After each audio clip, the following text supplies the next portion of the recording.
Welcome back to the Mythic Dungeon Invitational All-Stars here at Blizzcon.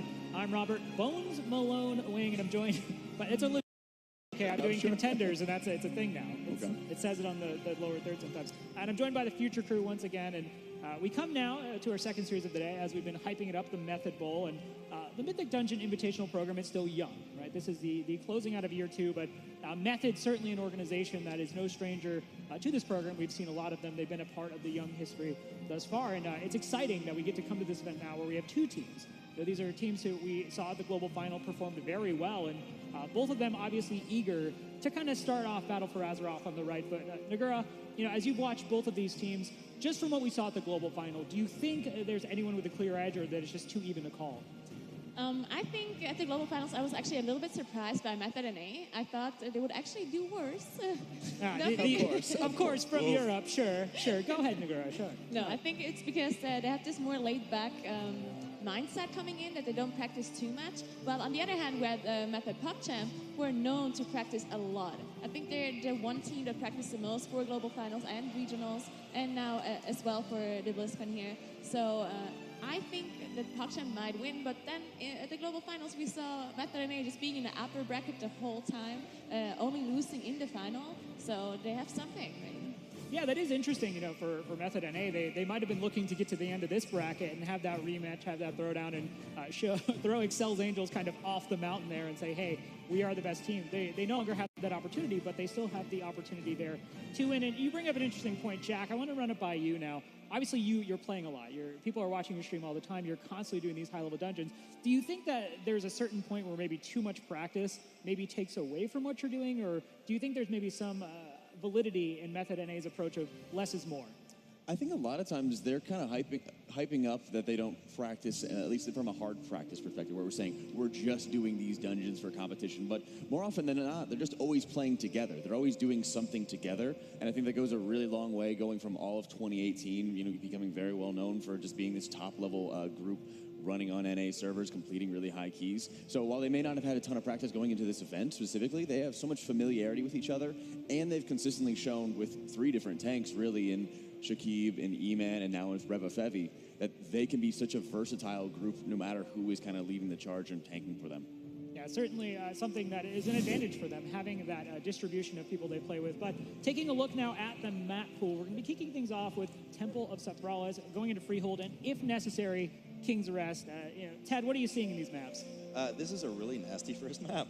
They were not nice to the Method Bowl. Because we're starting, I mean, Temple itself, not the toughest dungeon in the world, but we are in a bolstering explosive environment. And everybody's going to groan in the audience now that plays this key on live. We just had an explosive week on live. We know how nasty it is on the last boss, having the Hexer spawn explosive all over the maps.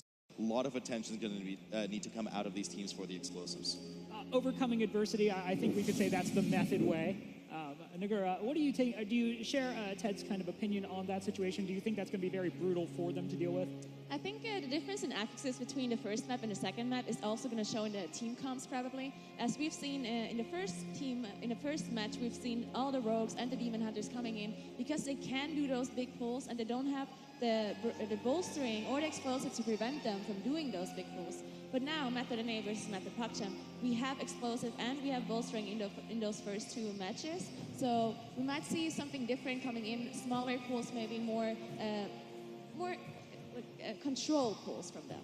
Yeah, when I did have a chance to talk to Elsarat, saw him at the Hilton, and we were kind of discussing what the game plan is for them. You know, he was saying they're not looking to get too crazy. Again, this is a new expansion. These are new dungeons. These are situations where maybe you want to be a little more slow and steady-minded, and that's kind of what they're looking to do. And it was hard for me to get a read specifically on how crazy Method NA was looking to go because they've kind of just been so playfully flippant about their style, and I don't know exactly what they're going to be looking to do with these dungeons. Well, I would say nobody on Method NA is more playfully flippant, as you would put it, as Rev here in the tanking role, and he's somebody who's just been a hyper-aggressive player, and that's something that he's just so used to being able to have as large a pulls as possible. So I don't think that Method NA is going to shy away from that at all. They want to be able to actually do whatever they can to get ahead and get those extra little advantages when possible.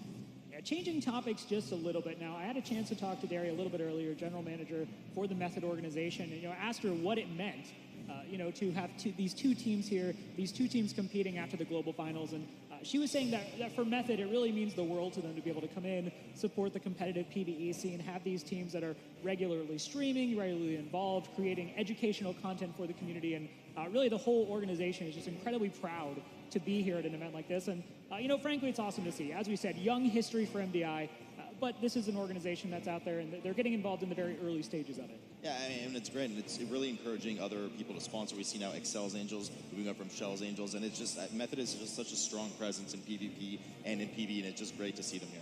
Yeah, and certainly they would love to have success there. You see JB. JB's another player who I haven't had a chance to talk to at this event. I had a chance to talk to him a lot in Ohio. I've been watching his streams. His style is, it's difficult to see how intense he takes some of these things, how intensely, because his demeanor is so laid back. He is a very chill Yeah. dude, but it's also very hard to focus talking to him a lot of the time because the buttons on the shirt just keep opening up as you're talking to him. And it's just so bursting distracting. Yeah, it is true. When you're watching his stream, it looks like a guy who's moved to Hawaii, and what he does is he's relaxing, he's got a drink, and he's just casually enjoying some PvE. I think all of those players are also super passionate. As, for example, Team PogChamp, Method MpogChamp.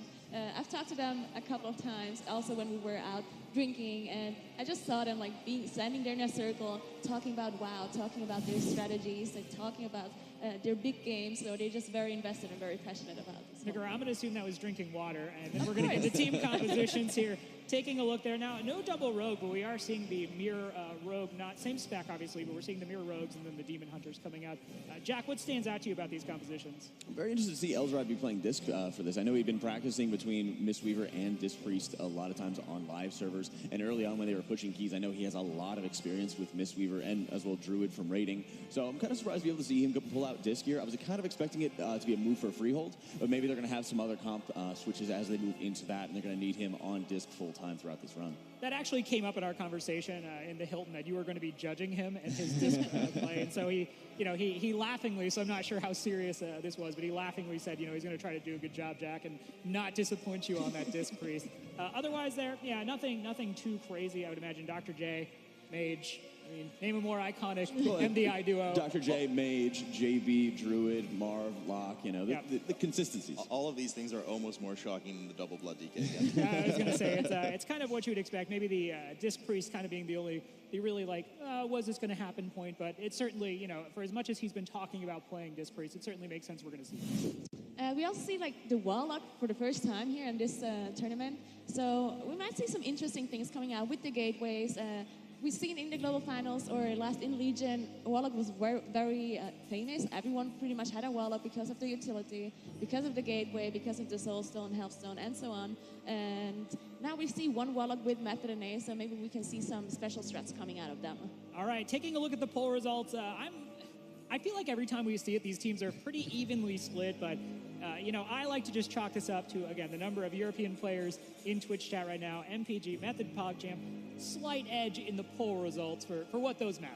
Yeah, and I mean, Method NA, though, has been doubted in the past. They were looked at as, the second Method team going into the global lands, and then they just were riding it high, and they were winning every single game onto the way to the grand finals, right? So, at least from my perspective, I'm looking at Method NA to see if they can take this. Well, as the only NA member of this desk, because you two are traders, Lord Overton, the siren song of European rating and Mythic Dungeon, I have to stand by my NA compatriots, but I assume you all are firmly in the PogChamp camp? I'll go with Method NA. PogChamp camp. I'll go with Method NA on this one. I think the consistency that we've seen out of the Method NA team, for one, is a huge asset for them, and as well as going into it with Rev, who has had really a great storied past in the Mythic Dungeon Invitational, where going into this year's tournament, his team didn't qualify. He got picked up by Dark Slashers. They were a game away from to LAN, didn't quite make it there, and now he's here at Blizzcon, The portrait meta for these two teams, certainly I'm missing the Marv holding up the one finger, but JB has definitely upgraded with the thinking face. Let's go ahead and kick things off. We're traveling to the temple. Gentlemen, take it away. Hi, Doug. Hello, Sloot. Temple of Sithralis with bolstering, explosive, and of course infested. We're in a fortified environment here, folks. Explosive for those at home. We do have mobs that periodically spawn large explosive orbs that will do 50% of max HP to the team if they don't destroy it in time. Both teams starting right away, mass stealthing to that first boss's room and getting ready to pull right away. Want to make sure they have that bloodlust with 2 and 3 minute CDs lined up right away.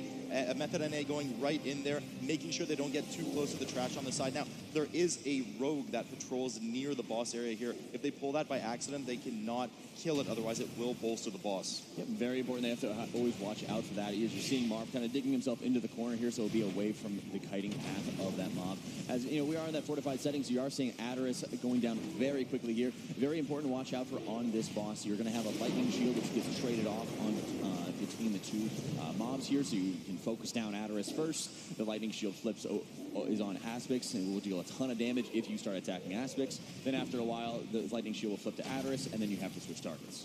PogChamp just now finishing up some of the trash and now moving on to the boss. Likely don't have access to all of their 2 and 3 minute CDs because they did have to clean up that trash. Then again, they could have saved them just waiting for that bloodlust. Nonetheless, a bit behind, at least in terms of the boss progression here versus Method NA, but they do have a small advantage with that trash that they just have to clear out. Aspects now going rapidly down for Method NA, 25%. After this, they are able to skip all of the trash in this room if they want, just by hugging the right side as they go into the hallway. So we'll see if they opt to kill anything in here. Oh, you are seeing the cheat death going up on the side of Muscle Bra there. You have to watch out for that really hard Cyclone Strike into the Static Shock combo that can just deal a ton of damage. So I'm not sure if Muscle Bra was high enough HP or just really standing in the barrier to be able to help mitigate some of that extra damage there. But they are getting Adaris down, and they are just able to finish off Aspects as Method NA here is working on crossing the bridge here, getting some of these mobs down early. So Method NA, yeah, pulling some of the trash that we already saw Method PogChamp deal with. Method PogChamp just now working on Aspects. The brother Snake has fallen, now at 50%. After this, I do assume that they're kind of just going to get into that hallway with that Grog Rider.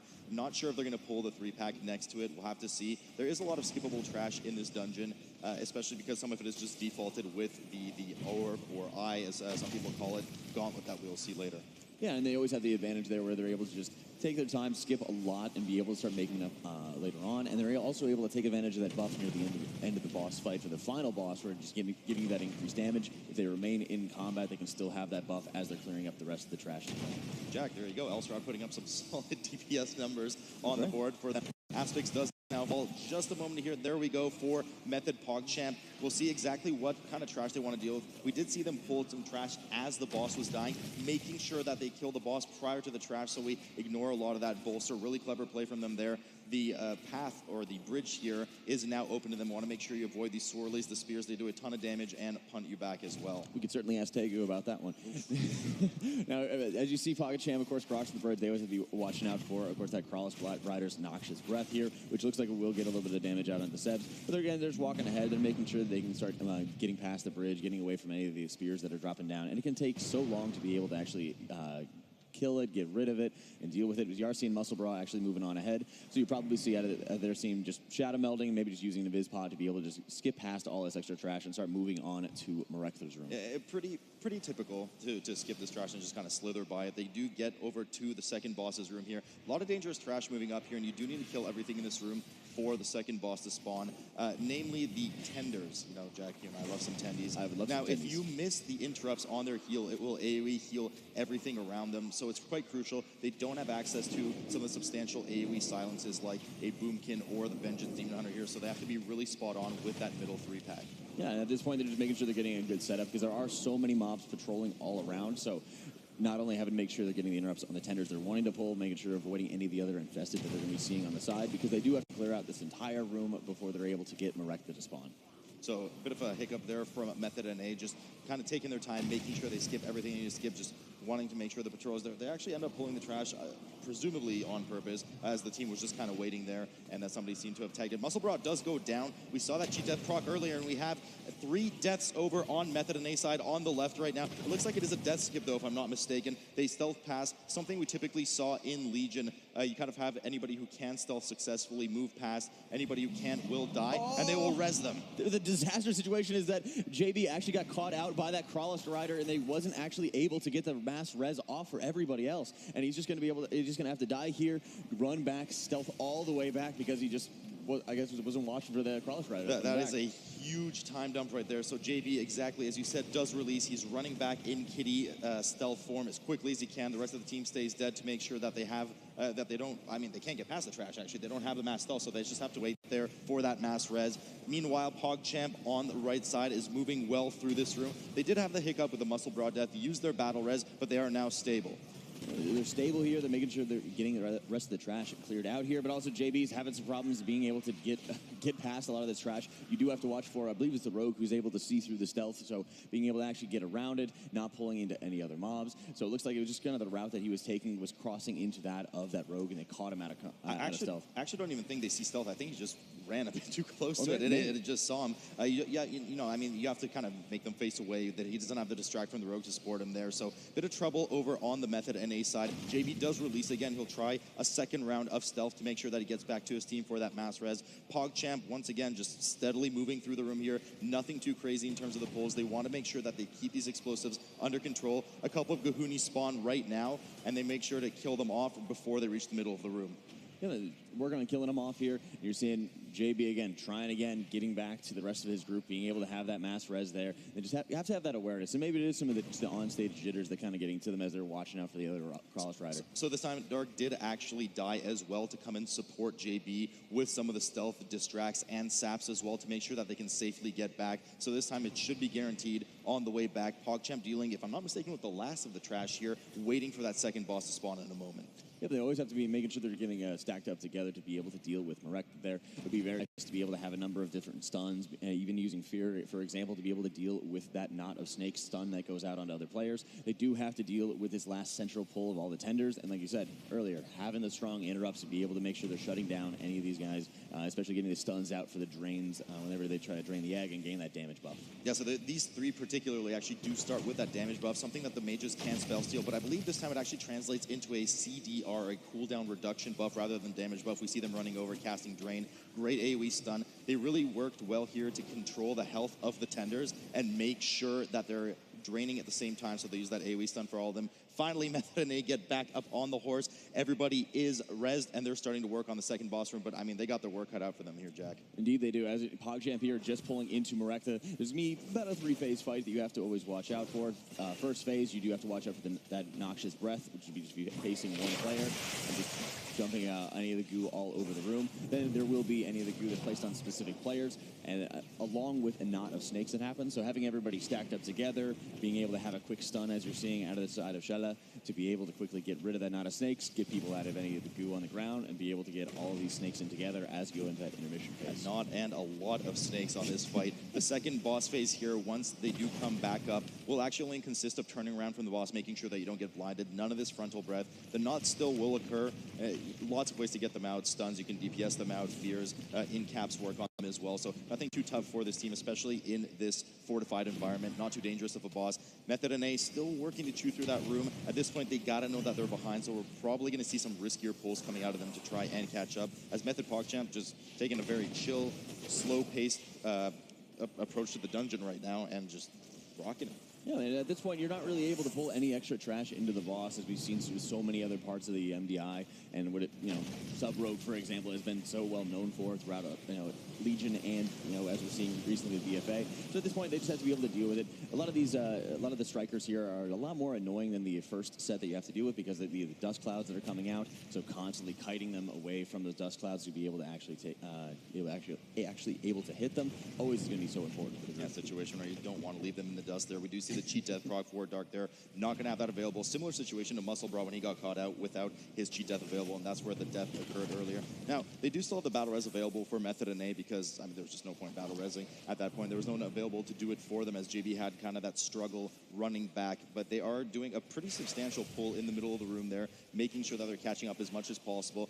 Really have to babysit those explosive. PogChamp just now downing Marekta, and we'll be moving forward to the third boss. And of course, the good old Mario Lightning Gauntlet. Now the real challenge for both of these teams is going to be that Lightning Ball Gauntlet, to be making sure they're not getting it knocked back past it. They have to deal with a couple of these agitated Nimbus really quickly, making sure they're getting those interrupts. And you will have the Mage Spell Seal, which I know Dr. J is always going to be a big fan of, to be able to get a little bit extra damage out. And if they are holding those charges, we'll be able to release them and do a ton of damage. So it's always important to get either a Purge or a Spell Seal to be able to get rid of them very quickly. Yeah, if I'm not mistaken, it's a 100% damage buff per stack to those Nimbuses, so making sure to get rid of those or spell steal them either way, or just interrupt them flat out. Don't want too much damage on the group. Now, bit of an advantage here for the team with the Warlock once Method NA gets there. You can actually plant a Warlock portal on the side of this first kind of electric gauntlet, making sure that none of the players suffer, as we've seen oftentimes, Jack, through the gauntlet. Anytime you look who's talking here.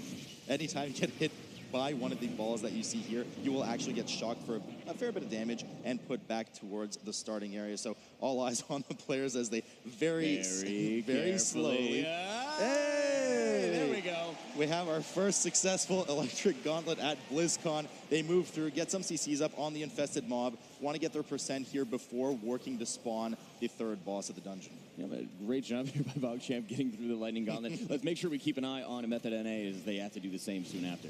We do see Bloodlust coming up in 10 seconds for Method MpogChamp. Certainly the boss you want to have it for coming up. It is ruthless. Even in this fortified setting, even with the slip-ups you might have, if you let all of that electricity and energy go to the boss, the third boss coming up, it is quite a bit of damage on the group, Jack. It's extremely unforgiving as well. It only takes, probably half of a pillar really to charge up the boss to full energy and have it put out a huge nuke of damage onto everybody. They do a barrier as well to be able to deal with it, but we'll likely start seeing, about 2 or 3 groups to be able to rotate through soaking here. A lot of times we've had just a tank, for example, will solo 1 pillar, and then you have 1 range, 1 melee grouped up together to be able to soak half of a pillar each. So they deal with the infested mob now. They grip it up. Now, that mob was not in combat. If you sap something or just completely incap it without getting in combat, it will not get any bolster stacks. It will not aggro once it falls out of the CC. Now, they did grip it upwards there, so I'm not sure if it's going to aggro on them just a bit later, but all of the mobs you see here in this room are required to spawn the third boss. Really heavy damage going to be going out here. Elzrat doing an excellent job being able to prepare for it as Rapture is going up. They need to watch for that explosive out way in the back. The Shadow doing an excellent job jumping out of the group, getting on top of it, destroying it as rapidly as they can. They are seeing the barriers going down, help mitigate a lot of this damage. They don't have a ton of area to be able to move around in. As you see, they even have to step out of the barrier sometimes to avoid some of the damage coming out from these dervishes. So very great job. Be able to have that extra little control here to be taking down the mobs very quickly. Right, you are, Jack. Those dervishes do actually blink to their highest aggro target. In this case, of course, should be the tank with that little kind of AoE lightning on the ground. I want to make sure you move that, but a lot of residual nature damage on the group as well. Not really very heavy tank damage. Saving that infested for last. If I'm not mistaken, they're going to pull the infested from up the stairs, exactly the one that they gripped earlier. It will blink over to Sebs, the tank. He has aggro on it. They want to combine them together again. Infested mobs do not kill each other, so it's often very efficient to pull as many as you can together, kill them at about an even pace to make sure that you can kill all the Goonies after that. Yeah, and at this point, once those mobs do end up dying, then you'll be able to actually spawn a Galvatz, the third boss here. So the most efficient that they can be, and a lot of times you don't have as wide of a choice in this dungeon, for example, compared to like a Talvazar, where we're seeing a wide variety of pulls that were going out there. So they're doing a great job of following that more linear route they're going to be used to. It'd be very interesting to be able to see, not only how they're doing the Galvatz, but also just as they have to deal with the eyeballs at the end, making sure they're getting them slotted up into the head of the snake and moving on to the final boss here. A Method and just clawing back as quickly as they can, pulling all the trash together right before the gauntlet. Hopefully Marv does use that portal on the side to give them a small advantage, but the third boss has been engaged by Method MpogChamp here. Name of the game here is you want to make sure that you're intercepting the electric beam from the pillar going towards the boss every time they spawn. You need about a 3-man rotation, sometimes 4 depending on the spawn frequency a bit earlier into the fight, but any of the beams that hit the boss, as we alluded to earlier, will charge energy up, and if he reaches 100 energy, will AoE the room. Yeah, at this point, everyone's staying very tightly packed in together and controlling different quadrants. You're seeing Elzrat's now popping in to be able to deal with one of the spires that has just spawned. And then you might start seeing him just hand it off a little bit if the stacks start getting a little bit too high. But at this point, at a 13 level, they should be pretty comfortable to be able to deal with a full spire each. Method and zooming past that electric gauntlet there, faster than Method MpogChamp. Could be indicative of the end of the dungeon, we'll see. But they save a few seconds there as they start to do the trying to spawn Galvaz as well, but PogChamp, just has such a substantial lead at this point. very well performed on the boss here. 15%, getting ready to move to the second gauntlet after this. Yeah, at this point, they're doing a great job being able to have that kind of control. None of the energy getting into the boss here. And every single time one spawns, they have positions. They're marking out who is going to be next up in the rotation, who's going to be taking up those beams. Great job here by PogChamp. Only one death on the board as they're moving on to the last boss. PogChamp moving forward here, dodging the beams. Now, this one is a bit tougher, so we'll have to keep an eye on, making sure nobody gets hit.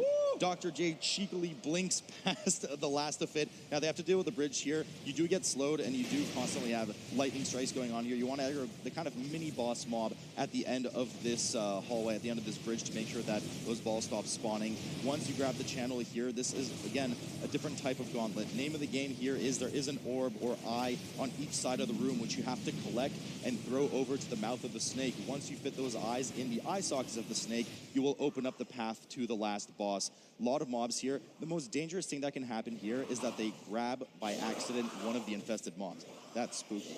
Yeah, and at this point, they actually do end up, as you mentioned it, grabbing one of those infested mobs because they have to, because it will be in their way. You are seeing the blind going out onto the Orb Guardian here. Muscle Brawl's just waiting for the area to kind of get cleared out before he can actually end up grabbing the eye.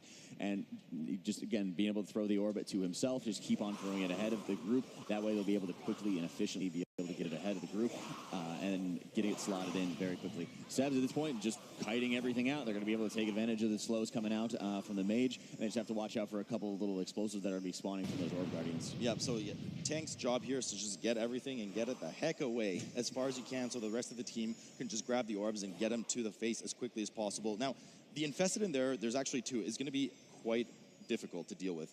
If they let any of those Kahunis infest this mass amount of mobs here, it's just going to turn into just such a difficult situation. Oftentimes, you actually see teams just opt to wipe here, use their battle res, and then go from there because it's such a time dump needing to deal with this.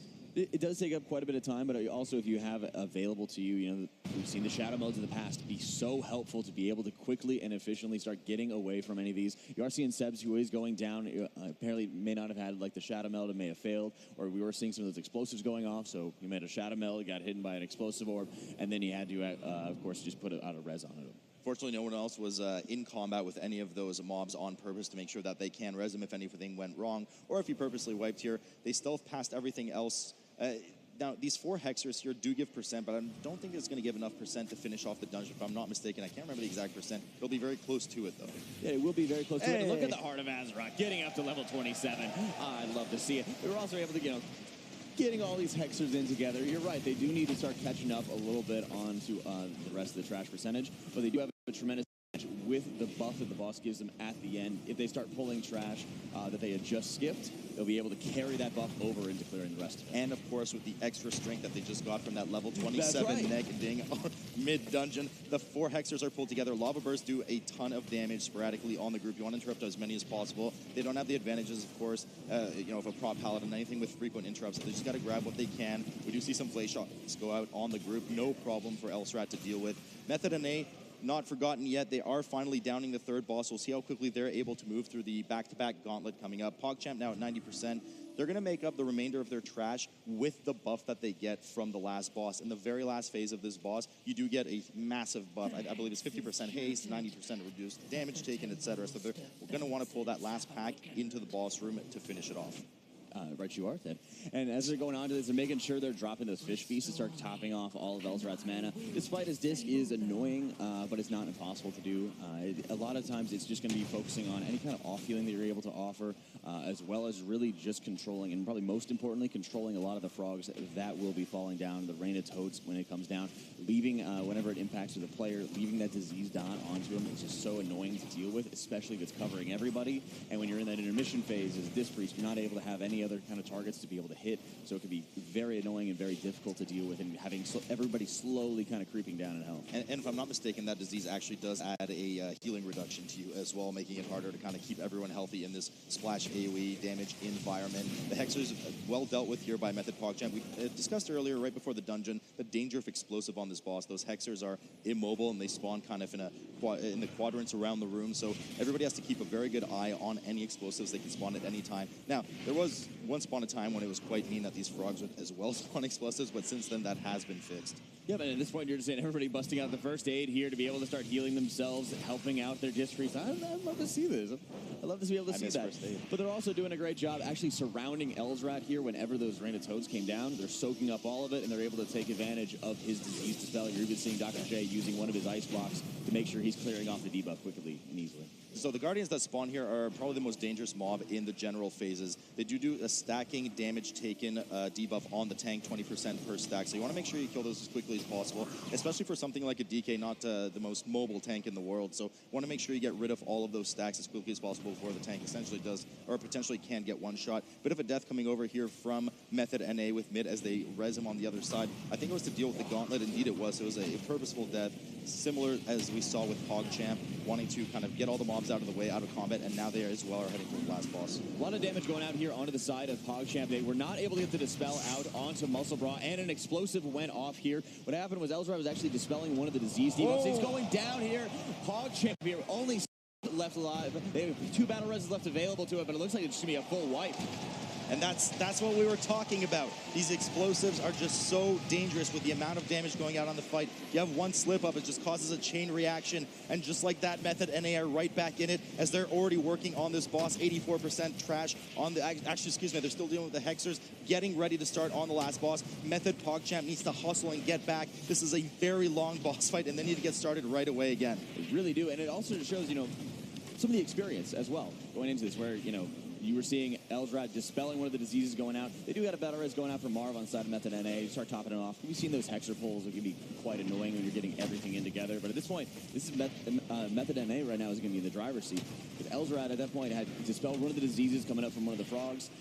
The Plague Doctor casted the Voodoo Totem, which again polymorphed Muscle Bra. Muscle Bra was caught in one of the lightning strikes and wasn't able to move because he was still polyed. And Elsrat didn't want to be able to use his Mass Dispel here because it cost so much mana to it. So a little bit of an error there, just like slowly led to the collapse of the rest of the group. And when we see Muscle Bra go down, you start missing out on being able to kill any of those explosives, and just that chain reaction is a nightmare. I mean, at this point, it's Method's game to lose and win at this point. So we'll have to see which one goes out.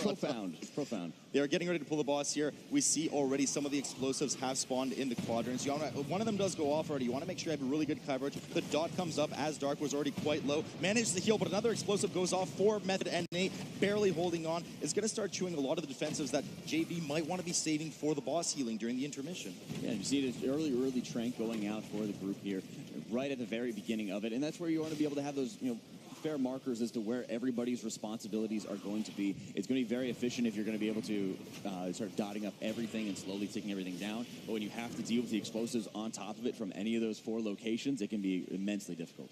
And I believe there's a bit of an advantage here for the rest of Druid over the Disc Priest, Jack. We've talked oftentimes on this boss, just being able to kind of just power heal through those transition phases. Method MpogChamp, of course, not out yet. They have once again pulled the boss, and I mean, we're pretty much back neck and neck between the two teams. There's a 4-death difference between them, 20 seconds on the clock in favor of MpogChamp in this case, but this is a long boss fight, and they still need to pull some of the extra trash and the last phase. Yeah, I think at this point, like you said, the 4-death differential, I think just about equal to each other in terms of where they need to be. At this point, though, like you said, it's very easy, especially whenever you're able to put many different healing effects out onto the Avatar of Cephalus, because, of course, the whole point of this fight is after you kill those Hexers, you need to quickly top off the Avatar. Every single healing effect is going to be adding additional healing whenever you click the orb that is dropped by the Heart Guardian.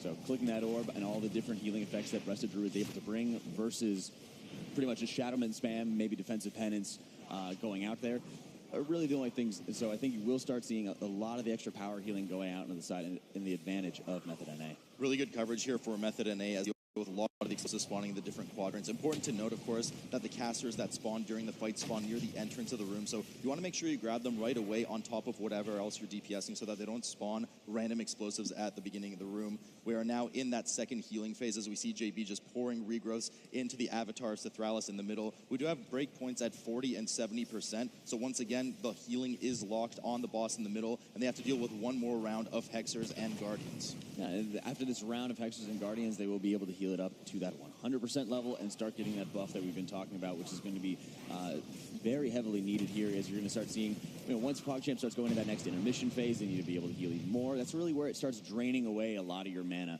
when you have to be spamming just about Shadow Men's to be able to deal with a lot of it. You're not having any kind of off healers on either side, really, to be able to help you assist.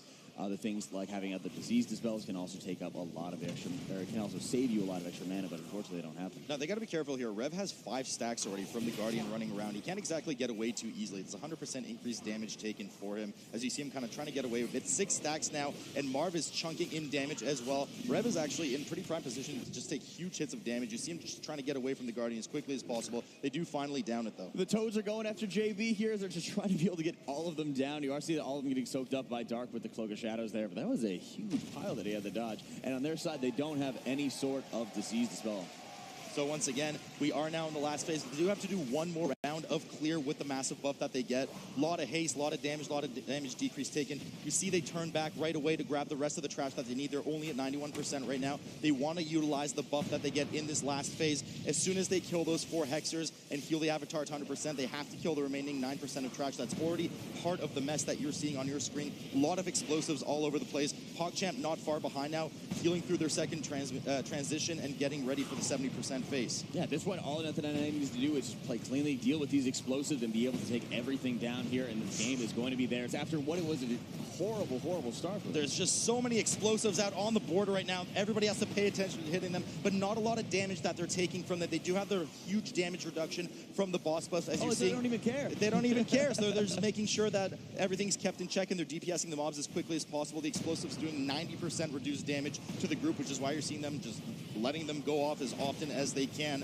PogChamp's just slowly trying to catch up right now. Remember, they have an extra 20 seconds to try and clean up the rest of this fight. Method NA now at 96% for the trash, working desperately to clean the rest of it and stop their timer. Yeah, this point, 96% left onto the trash. 2 mobs left remaining, these little Heart Guardians, and that's going to be it. Method NA. After what was an incredible rocky start. Very rocky start. 20 seconds, I just don't think is going to be enough for Method PogChamp to catch up. They still have to deal with their buff phase, which hasn't happened yet. And they got a whole other percent of heal, and not going to be able to happen for them. Method NA. And it just goes to show you. Stick it out, you have a rocky start. Consistency, persistence, and they won the first match. What a ride. What a ride that match was. Method NA, just such a disadvantage. That looked like it was just absolutely destined to be PogChamps after that setback. And I mean, this is what we talk about. This is what competitive PvE is, right? You're not necessarily playing against another team. You're playing against really yourself. You're playing against the trash. And that was a situation where, look, we were talking about some teams just hope for mistakes from the other teams. And that went right back to Method NA, basically gift wrapped by PogChamp Nidra. Yeah, it was pretty much Team PogChamp's game to lose, and they did ended up doing so.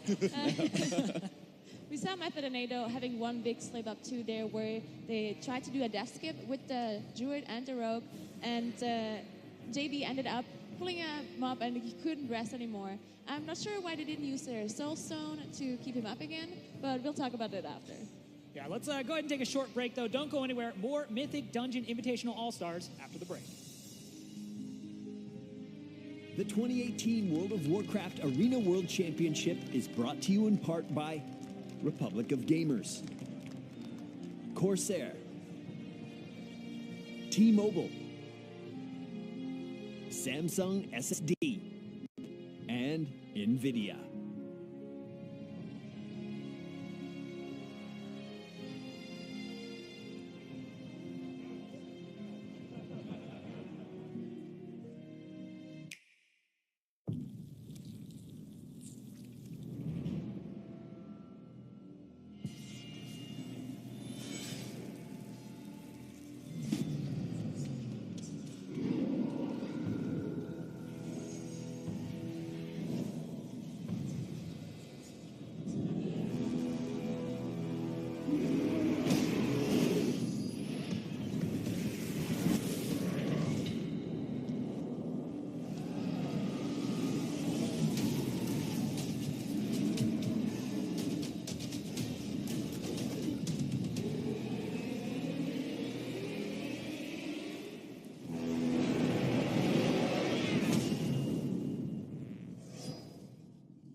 In the Overwatch League, you're hyping up the chat, taking your team to hashtag trending, and spreading memes at tracer level speed. All while watching us cap the point. Speed like that deserves a network that can keep up. With T-Mobile, get all the Overwatch League you can handle with coast-to-coast coverage. Now your arena is where you make it.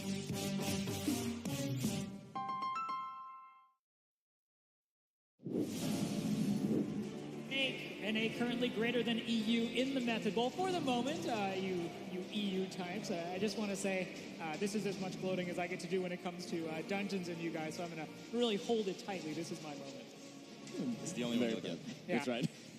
Nagura, so looking at what happened there, it definitely seemed like Method NA, aside from the misstep with trying to do the skipping on the pole, certainly looked like they were the better team, at least for that series. Do we necessarily think that's indicative of the rest of the series? I think both of the teams had one big slip up there, but for Team MpogChamp, it just cost them way too much time because his last boss fight it's just such a long fight, and they wiped at pretty much at the very end of it.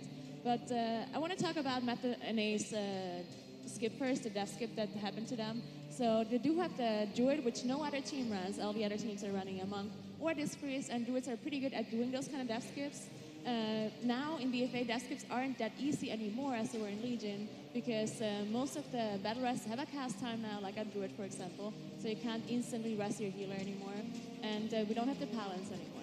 So now death skip is a lot easier if you have the Druid who can stealth, or you have a Warlock who can Soul Stone preemptively, which they have both, but they didn't use the Soul Stone preemptively because they thought they don't actually need it. Then we ended up seeing JB die, and he didn't have the Soul Stone, so he had to walk all the way back.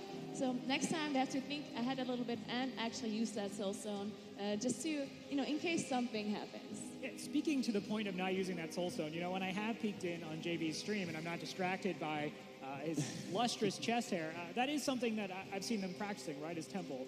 That's something that they've known they were going to have to do. And when you do it that many times, it's just kind of automatic, right? It's a reflex, it's a lock. You think, why am I possibly going to need the Soul Stone? I could do this with my eyes closed, but that's a situation where it did punish them a little bit. Didn't end up costing them the entirety of the map, but obviously it was a huge setback. Yeah, a very automatic setback. Automatic setback. Going into it, of course. But now going forward for this, they really have to start seeing, okay, where are the areas we messed up? We need to make sure we're playing cleanly here, because I think, like you mentioned before, it was PogChamp's game to lose, and they just gave it away, right? And because NA continue to be playing their game, continue to actually be focusing on what they needed to be able to do, they were in a position to capitalize when somebody messes up. They're able to actually, react, response to when other errors happen and take the game. So Freehold, they got to be able to start it off cleanly, and any of those skips that they're going to be doing early, they need to make sure they're not putting themselves at that massive disadvantage again. Yeah, putting a period on that last map, it is something where Method NA, maybe in the past, we've kind of seen them have moments of tilt. It definitely did not affect them, though, the situation they were running into, and they were able to turn it around.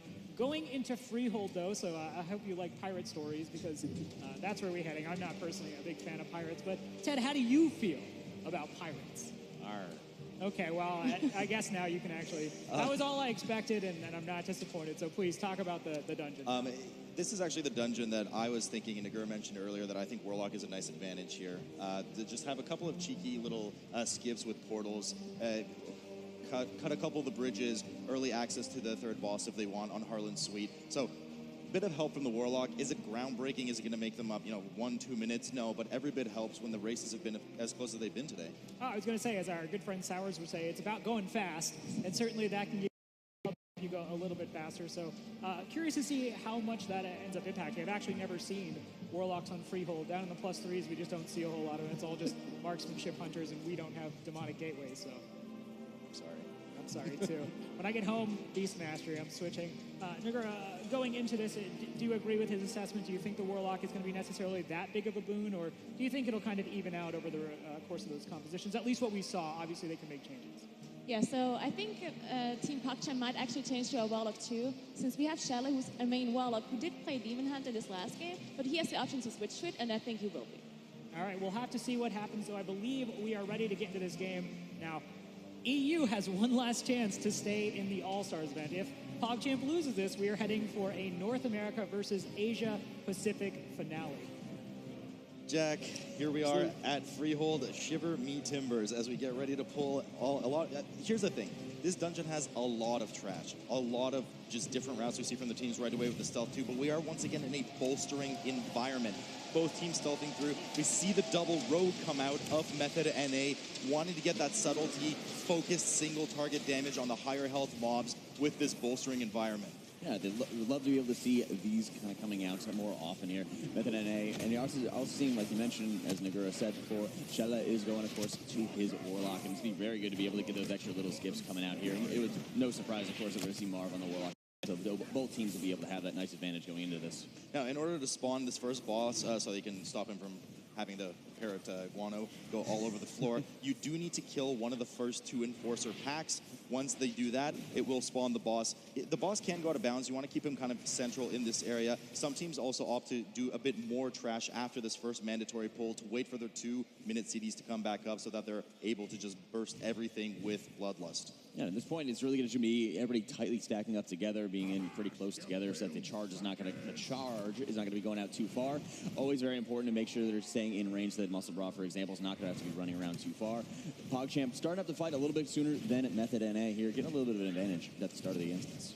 So the boss 2 phases here will dismount at around 75-70%, where the parrot will kind of rise up and start guanoing once again on the rest of the group, the closest proximity target as they fly around, periodically coming down and sweeping through the middle of the floor, knocking back any player. The boss himself, quite dangerous, especially in the tyrannical setting, Jack, with that kind of frontal that he does on a targeted member. Could also be on the tank, and it's a huge amount of fire damage. Yep, and I'd love to be able to see the positioning here out of Elzrat, actually standing very far away from Dr. J and Shala, baiting out any of the refuse from Squawks here, making sure that they're able to get all of those taken care of, while Dr. J and Shala are just able to sit there and turret as much as they need to and stay very far out of range. So similar to what we saw with Excel's Angels, we see Method NA grab a ton of trash on top of the boss. Skittish Affix is there. They want to make sure they feed as much single target damage as they can for those 2 rogues. They have to be really careful. If any of that trash accidentally dies, it will bolster everything around it, including the boss for 20% health and damage. So they want to focus the damage really well, get the trash just low enough so that they can kill it after the boss dies. Really big pull here. Yeah, great pull, and like you said, the bigger risk that they're going to have to be taking here, making sure that only the rogues are going to be dealing any other kind of damage to them, just relying on Tricks of the Trade to be able to keep on funneling extra threat into Rev here. Always be very important, because those accidental deaths, especially on bosses on Tyrannical with that much HP, just eats up so much extra time and could just hurt the advantage that they're already working on right now. And Method, the 2 Method teams like Method Brothers here, doing a similar pull on PogChamp. They pull the trash a bit later once the boss is already low enough. They just don't have as much sustained single target focus, not having that second subtlety rogue, but they do get some trash off as well, as Sky Captain Craig is about to fall over. 5% left for Method NA, cleaning up the rest of the trash. All is quite low. Everything was controlled excellent, and they're getting ready to move forward.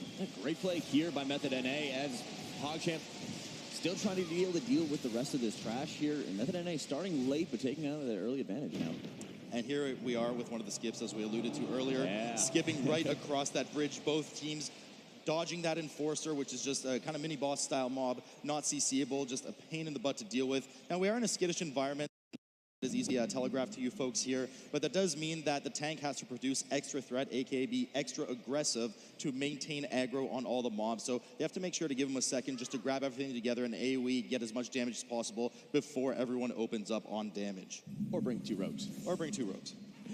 Very good to see here that as they're pulling a lot of the mobs, they're actually avoiding the event for now. They're going to make sure that they're actually dealing with the Trapper and, of course, the little vermin that he actually has alongside of him. Killing all the little vermin before he brings the Trapper back in with the rest of the group. It's very easy to get quick bolsters out onto that.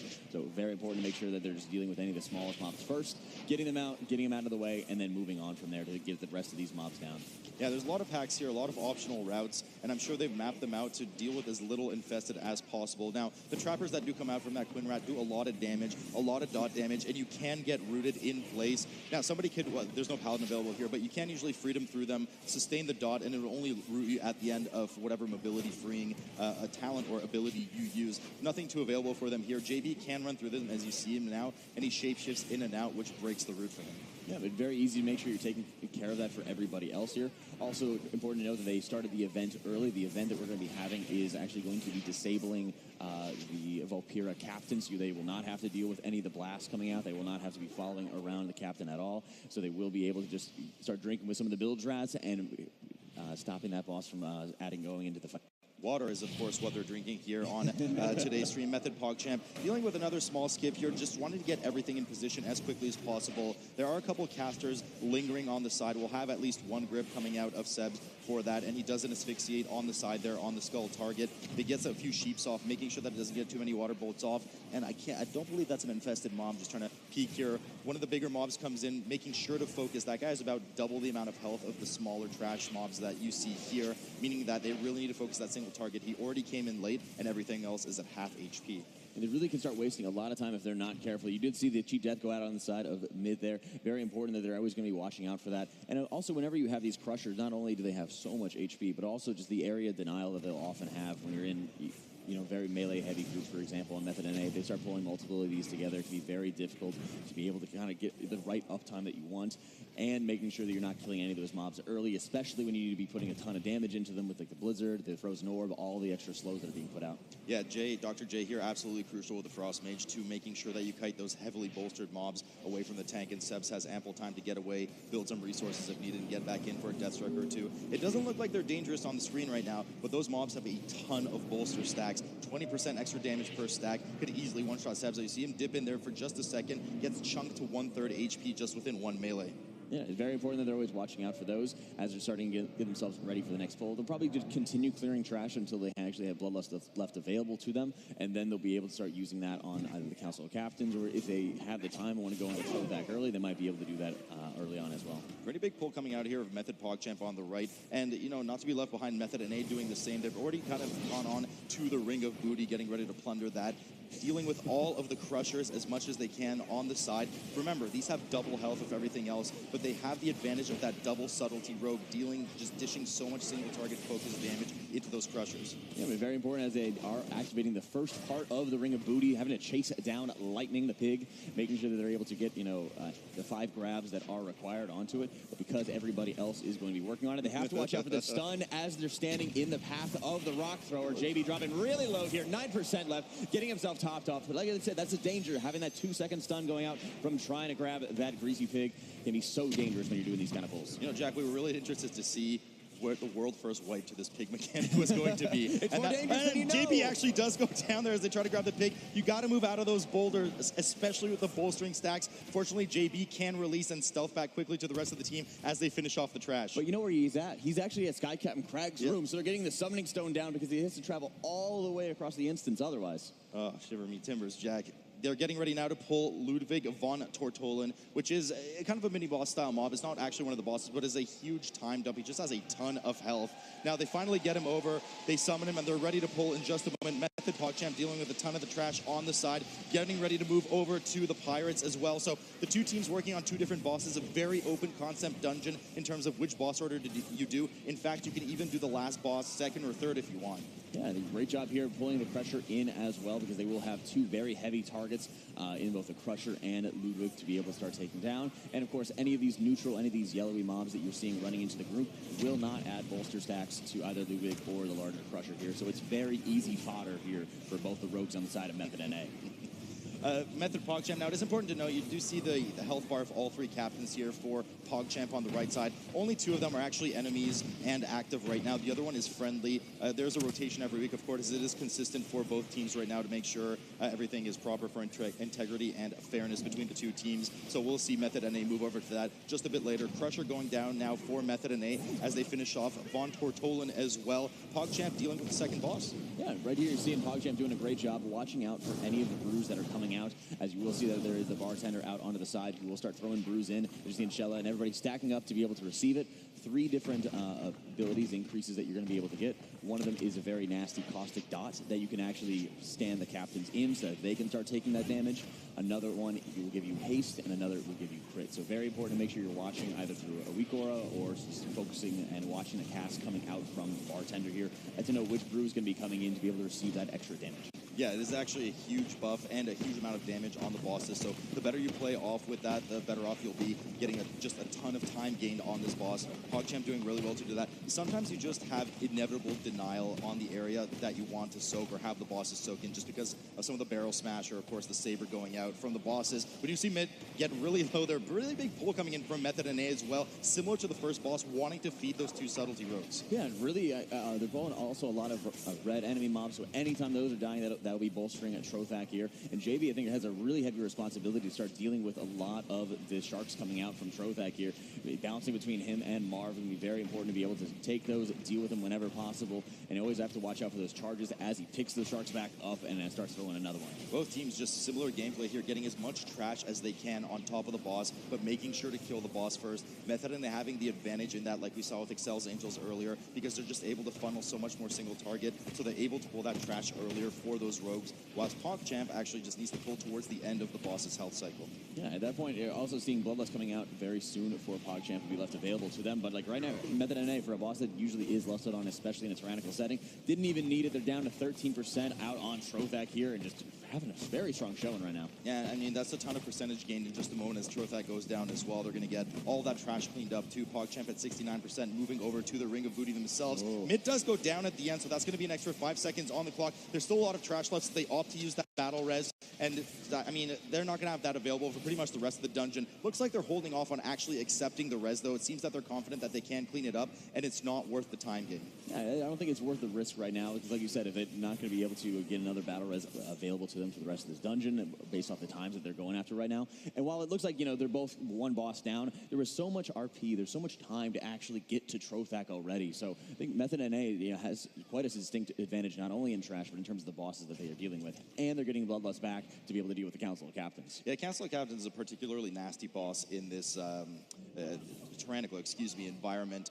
Just a lot of damage on the tank, and of course the sporadic damage on the group, especially if you're bad to get out of the barrels or anything of that sort. A lot of pressure that would go on the healer, but they're getting ready now to pull that second boss, and PogChamp is moving towards the third boss that we just saw Method NA deal with. But this sloppiness is starting to add up, Jack. It's already 3 deaths on the board for Method NA. That's an extra 15 seconds, and we say it time and time again. We said it at the Globals as well. Those add up, and we've seen how close some of these matches have been.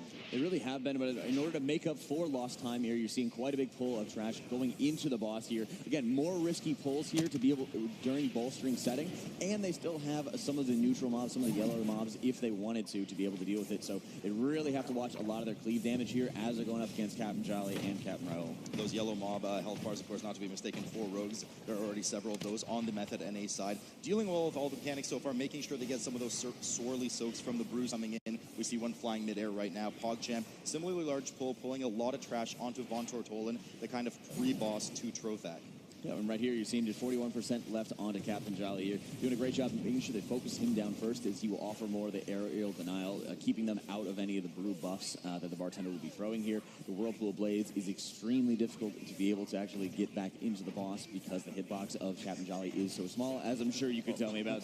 Why, yes, it is a very frustrating mechanic, but nonetheless, if you backpedal it just close enough, he does absorb it, and the players can more freely enjoy the rest of the space and soak some of those brews, as we mentioned. PogChamp getting ready now to work on Trothak. Seems that they're getting ready to pull some trash on top of him. No surprise here, as we've seen both teams do. And Captain Raoul now plummeting quickly in HP, down to 60% as they start to clean up the rest of the trash too.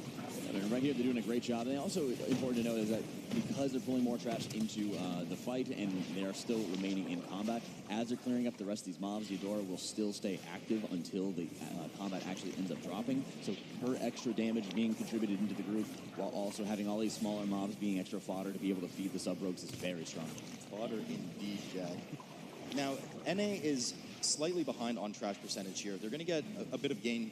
PogChamp is already at 90%. They still have some to clean up, and they, of course, have the Painful Motivation group, the 2-pack, if they choose to deal with it on the bridge skip, prior to the bridge skip, right before the last boss. If I'm not mistaken, neither team has actually used their Bloodlust here right now. at least Method NA hasn't. It seems that they're saving it for that last boss because we do have that increased damage taken phase at the end. Mid getting quite low here, ate one of the wrong brews if I'm not mistaken, and it seems to be taking a heavy nature dot. You know, definitely another thing that you would want to eat. You know, usually you should just try to drink a brew, but always wholesome water instead here. Method NA clearing up the rest of the trash, any of the small yellowies here before they have to move on to Harlan's Sweet Room. But they're also really well positioned to have a very strong painful motivation pool coming up. Yeah, and keep in mind this mechanic has been iterated upon. Let's put it that way. You can't really kind of just pull the whole instance with it anymore and let the mobs die off. It will only select up to 3, if I'm not mistaken, mobs that it does clip. And in a bolstering environment, you certainly don't want the wrong mobs getting buffed too quickly. So perhaps it's something they're actually opting to skip entirely. As we see, PogChamp is now at 98% trash. Looks like they're probably just kind of going to have a clean skip back-to-back bosses. Troithak about to go down. They're going to go up on the bridge. They're going to use the skip with Shela's portal, of course. And then they're going to start working on Harlan. Yeah, and they're doing a great job positioning themselves here, getting close to any of the chum buckets that are dropping down. You are seeing Bloodlust coming up on the side of PogChamp here to start helping burn down the last 50% of Troithak, being able to get it out of the way. Because a lot of times, especially when they're so caster heavy in this group, it's very difficult to be able to keep on managing and keep on kiting out all of the sharks that are coming out here. They're going to be very, very annoying to deal with here. So everybody's doing a great job spreading out for the Sharknado that's coming out, and also making sure they're getting rid of any of those sharks that are out in the way. Shella having to run for his life, activating Burning Rush, and taking a ton of damage from that shark. And of course, important to note, it's nature damage coming out from the shark because sharks are from nature, I guess. Yeah, of course, absolutely. I mean, it is a ton of damage coming out of those sharks, indeed. You can face tank them a bit, even as a tank, but eventually you're going to have to move unless you have an immunity pop, like spell warding from a paladin. Of course, not available here. We're using 2 blood DKs. They have to move over quickly and make sure they kite the sharks through those chum buckets to slow them by 50%. We see the skip immediately from Method NA, 5% left on trash, but they do aggro Harlan's Sweet, the final boss of the dungeon. Notoriously short, just like my friend Robert here, and is quite dangerous in the last few phases of the fight. Very dangerous at the end of the fight, but also takes a massive amount of increased damage here, so they'll be able to save their Bloodlust left for that, as well as be able to take down the boss from there. So very important to note that you will have, of course, the cannon fire going out from the boss, which will originally just be targeting one player at a time, and then it will start targeting everybody else a little bit later. They're sitting there waiting for the first 3 shots, and then they're starting to move out to maximize the space available. Yeah, this kind of is a 3-phase fight, I would say, Jack. Similar mechanics throughout all the phases, but at 70%, all of his mechanics will target everyone in the group, and then at 30%, at 60%, and then at 30%, the boss will take 100% increased damage, but gain 100% haste, dealing more tank damage. So you're seeing the group stick together here. He's hitting that 60% mark soon, after which the group will need to move together around the area, making sure that the cannonballs are not taking up too much of the space, because a lot of that fire on ground takes a while to despawn. It really does, and making sure that, they're doing a great job kind of backing themselves into the side area there. That way they actually have somewhere to move out if need be. So doing a great job. 65% left onto it. PogChamp also engaging with Harlan Sweet at 85%. Bloodlust is on the side of Method NA, but they do need 5% more trash, and they do have a 15-second deficit. Yeah, exactly. I do believe they're going to kind of pull some of that trash on top of the boss at the very end with Bloodlust, trying to get everything down all in one nice little package. Everybody is now going to be targeted by the bombs coming in for Method NA, the cannonballs coming in. PogChamp at 75% on the boss. No Bloodlust accessible to them. They will be killing everything slower, but do not have to deal with any of the danger of the trash, and have a 15-second buff. 15-second advantage, rather. Harlan, of course, dropping his cannonballs. The Harlan shuffle coming out of Method NA right now. They pull all the trash on, and this is a big pull here. This is a really big and very aggressive pull here. They do have to be dealing with a lot of these enforcers, which tend to be tossing the tank all over the place. But this is exactly the environment Rev loves to be in. Very important to make sure they watch their positioning, though. He's not going to be moving out of the boss room, for example, which would be threatening a reset. But he is getting tossed right back into the cannon fire, moving as quickly as he can to get out of that.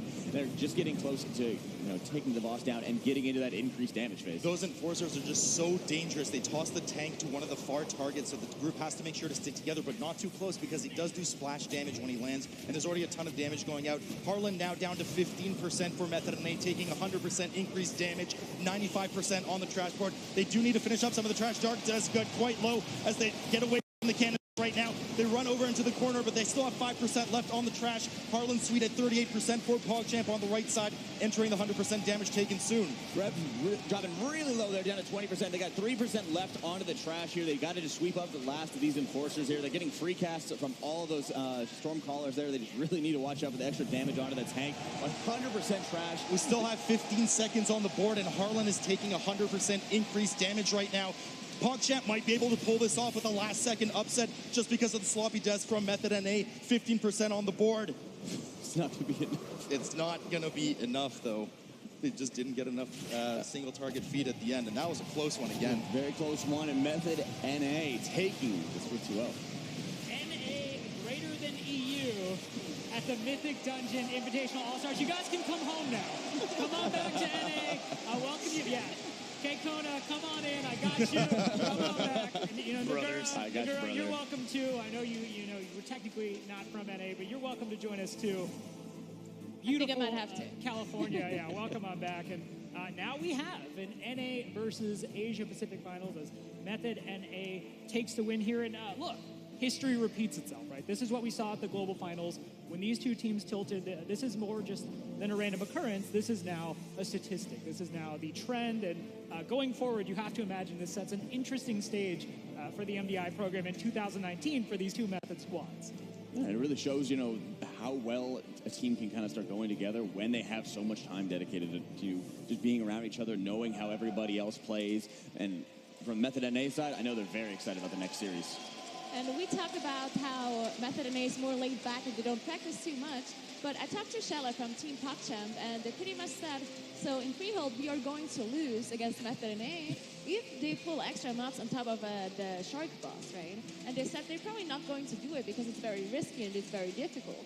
But we saw they ended up doing it, and it gave them so much time, and it's probably a big reason why they won. I mean, Method NA just across the board in Freehold, they were doing riskier pulls, right? Oh, yeah. Certainly on the final boss there, that was just potential for everything to go wrong. We saw how often Rev was being bounced into the cannon shots. There is a world, absolutely, where that cost them the series. But look, risk versus reward, brinksmanship is a difficult art to master, but it certainly seems like Method NA figured it out in that game. I mean, it was fantastic. Both teams just huge pulls, but yeah, you're right. Every pull was just more dangerous for NA because they pumped those double sub rogues. They wanted to up maximum. Excuse me, I'm just lost for words here. It was amazing.